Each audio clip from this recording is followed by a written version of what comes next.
Mumbai Pune expressway 24 तासांहून अधिक काळ बंद आहे। काल सायंकाळी टँकर पलटून प्रोपेलिन गॅसची गळती झाली।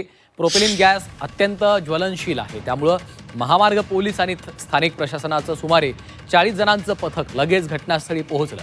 गॅस गळती बंद करण्याचा प्रयत्न सुरू करण्यात आला, मात्र त्यामध्ये प्रोपेलिन हे अत्यंत ज्वलनशील रसायन असल्याचं कळताच संपूर्ण यंत्रणा सतर्क झाली, कारण छोटीशी ठिणगी देखील मोठ्या दुर्घटनेला आमंत्रण देणारी ठरली असती। तातडीनं तज्ज्ञांना पाचारण करण्यात आलं। त्यांनी पाहणी केली, कुठलीही घाई करून चालणार नाही असं सांगितलं। राज्य सरकारला परिस्थितीच्या गांभीर्याची माहिती देण्यात आली। लगेचच बीपीसीएल आणि एनडीआरएफला पाचारण केलं। आज पहाटे 4:30 वाजल्यापासून त्यांनी परिस्थिती हाताळायला सुरुवात केली आहे। आतापर्यंत टँकरचे 2 व्हॉल्व बंद करण्यात यश आलेलं आहे। एका ठिकाणाहून गळती सुरू आहे। रिकामं टँकर आणून त्यामध्ये ज्वलनशील रसायन भरण्याचं काम देखील सुरू आहे। एक टँकर भरून झाल्यावर आता दुसरं टँकर भरलं जात आहे।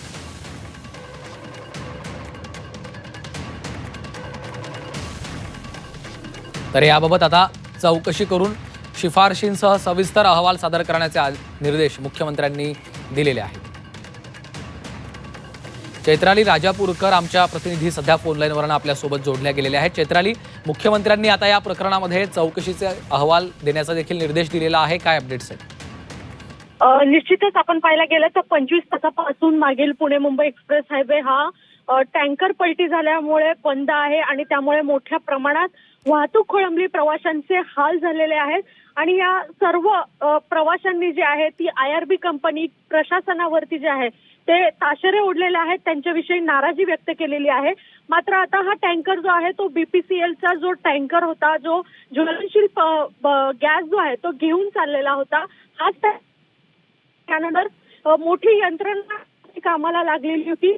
मात्र 25 तासानंतरही त्यांना अपयश येत होतं। मात्र आता जे आहे ते या यंत्रणा ज्या आहेत त्या कामाला लागलेल्या आहेत। हा टँकर मधील गॅस जो आहे तो इतर टँकर मध्ये शिफ्ट करण्याचं काम सुरू आहे आणि काही वेळानंतरच ही ट्रॅफिक जी आहे ती सुरळीत होण्यासाठी मदत होणार आहे।